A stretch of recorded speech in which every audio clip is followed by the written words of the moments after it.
আমি এখন ঠাকুরগাঁও জেলার ভুল্লি উপজেলার ছোটবালিয়া গ্রামে এই জিনের মসজিদ, ঐতিহাসিক জিনের মসজিদ নামে পরিচিত যে মসজিদটি আছে এখানে ভ্রমণ করতেছি। আর আপনাদেরকে পুরো মসজিদটি ভালোভাবে দেখাবো, ঘুরে ঘুরে দেখাবো। আর এখানে হয়তো আসরের নামাজ আমরা এখানেই পড়বো। সো স্টার্ট নাও ঠাকুরগাঁও জিন মসজিদ। এটাই হচ্ছে ঠাকুরগাঁও জিন মসজিদ, আর সামনে থেকে এরকম দেখতে লাগে।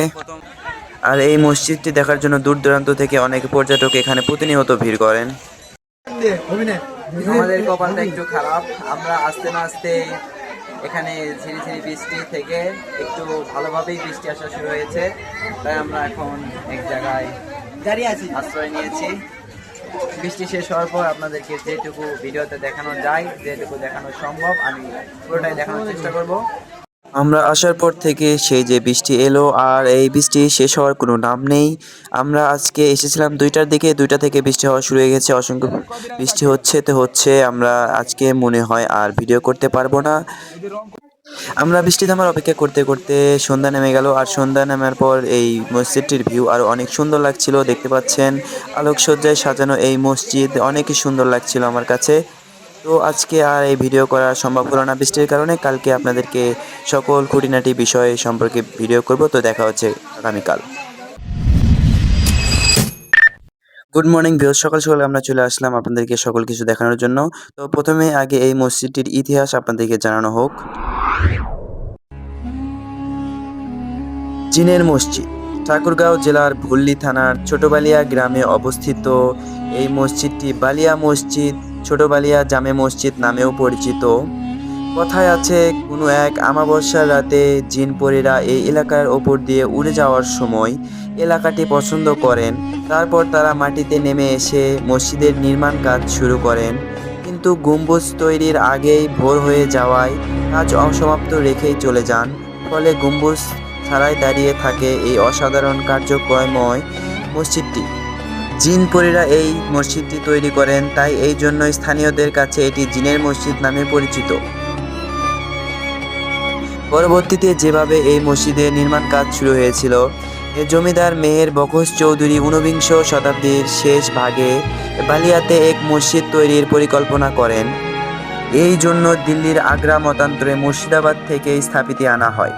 মুঘল স্থাপত্যের রীতি অনুযায়ী ডিজাইনকৃত এই মসজিদ তৈরি করাটা ছিল অনেক জটিল ও সময় সাপেক্ষের ব্যাপার। হঠাৎ প্রধান স্থপতির মৃত্যুর ফলে মসজিদটি নির্মাণ কাজ থেমে যায়। মেহের বখশ স্থানীয় কারিগরের সহায়তায় পুনরায় মসজিদ নির্মাণের কাজ শুরু করেন, কিন্তু স্থানীয় কারিগর মসজিদের গম্বুজ নির্মাণে ব্যর্থ হন। 1910 সালে মেহের বখশ চৌধুরী মৃত্যুবরণ করেন। মেহের বখশের ছোট ভাই কয়েক বছর পর মসজিদটি নির্মাণের জন্য আবারও উদ্যোগ নেন, কিন্তু নির্মাণ কাজ সমাপ্ত না করে তিনিও মৃত্যুবরণ করেন। ফলে মসজিদটি 100 বছর গম্বুজ ছাড়াই দাঁড়িয়ে থাকে। অবশেষে মেহের বখশ চৌধুরীর প্রপৌত্রী তাসফিরা খাতুনের পৃষ্ঠপোষকতায় ও প্রত্নতত্ত্ব ইনস্টিটিউটের কারিগরি সহায়তায় 2010 সালে বালিয়া মসজিদটি সংস্কার কাজ শুরু করা হয়। এই মসজিদটি সংস্কারের উদ্যোগ গ্রহণ করে শুরু থেকে শেষ পর্যন্ত সংস্কার কাজের তত্ত্বাবধান করেন শিল্পী কামরুজ্জামান স্বাধীন এবং জাকিরুল হক চৌধুরী। একই সাথে আর্কিটেক্ট সৈয়দ আবু সুফিয়ান কুশল এই নকশার নতুনভাবে গম্বুজ নির্মাণ করা হয়। এই ছিল ঠাকুরগাঁও জিন মসজিদের ইতিহাস। এখন দেখাবো বর্তমানে এই জিন মসজিদটিতে কি কি রয়েছে।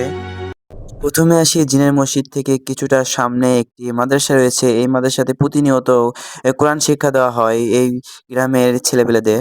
জিনের মসজিদটি একটি ঐতিহাসিক মসজিদ হওয়ার কারণে যেসব পর্যটক আসেন সেসব পর্যটকের কথা ভেবে এখানে একটি যাত্রী ছাউনি তৈরি করা হয়েছে, যেখানে কর্তৃপক্ষ একটি ফ্যানের ব্যবস্থাও করে দিয়েছে গরমের কারণে, যাতে পর্যটকের কোনো সমস্যা না হয় সেই জন্যই এই ব্যবস্থাটা করা। আর এই মসজিদটি একটি ঐতিহাসিক মসজিদ হওয়া সত্ত্বেও এখানে প্রতিনিয়তই নামাজ আদায় করেন এই গ্রামের মুসল্লিরা। আর এই মসজিদের সামনেই রয়েছে অজুখানা, এখান থেকে অজু করেই গ্রামবাসীরা প্রতিনিয়ত এই মসজিদে নামাজ আদায় করেন। আর এই মসজিদের ওপরের অংশে 3টি বড় বড় গম্বুজ দেওয়া হয়েছে।